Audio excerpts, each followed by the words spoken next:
came to me and I released it. And I said, I see a shepherd being struck, a leader will fall, his mantle will go down, and the darkness believes that the sheep will scatter when this happens. But instead of scattering, they'll unite, pick up the mantle of a fallen leader, and it will accumulate into a roar. And I believe that's that young lion's roar that's coming forward, that's going to stand up both politically, in the marketplace, in the church, in the government, all these areas.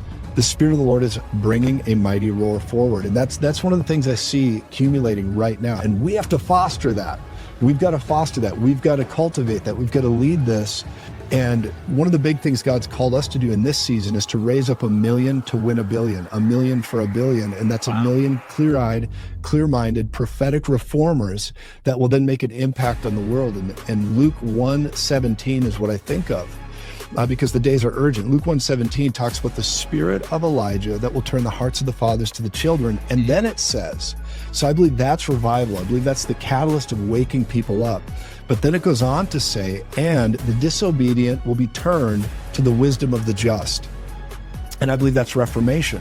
But you can't do one without the other. You have to do revival first to get to reformation. That's why I'm so appreciative of you. And the young lions will stand up, and here's going to be the fight. The fight is when the young lions begin to stand up. They will face the institution. They will face institutionalism. They will face what once was alive, but is now institutionalized, an old revelation that has become just absolutely ingrained in its way, and they compartmentalize so many things. And there's many good institutions. I'm not being negative on it. But what they also can do is when the young lions rise up and the institution begins to persecute, because if they can't control the next wave, the new wineskin, they'll try to persecute, kill, like they did with Charlie, so many of these things. The young lion's responsibility is to be mentored by what I call burnt stones, older warriors who've been around a while. And they'll mentor them so they don't try to attack the institution. Instead, they breathe life into the institution. As the institution persecutes, the young lions need to breathe life, not try to get their pitchforks and torches and burn it down. The counterfeit always comes before the real. The real is on the horizon right now.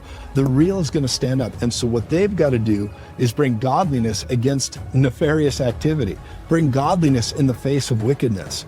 And from that place, we begin to shift the culture of revival. We bring it forward, and that will begin to impact the culture in every area of society. Of course, I'm thinking of Lance's 7 Mountains and all these things. But when you look at that, that is what the Lord is calling us to do right now. It's going to take boldness. I call it clear-eyed, clear-mindedness. Okay. And one of the big things is tribal alignment.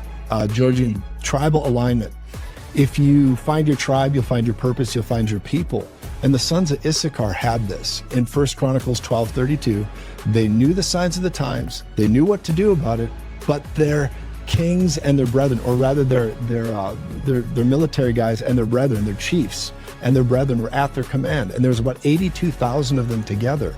So not only did they know the signs of the times, they knew what to do about it. And that really defines many people that are YouTube prophets today, and people, saying, I know what's happening, I know this, I know that. But there's something about tribal alignment that is the body of Christ in motion.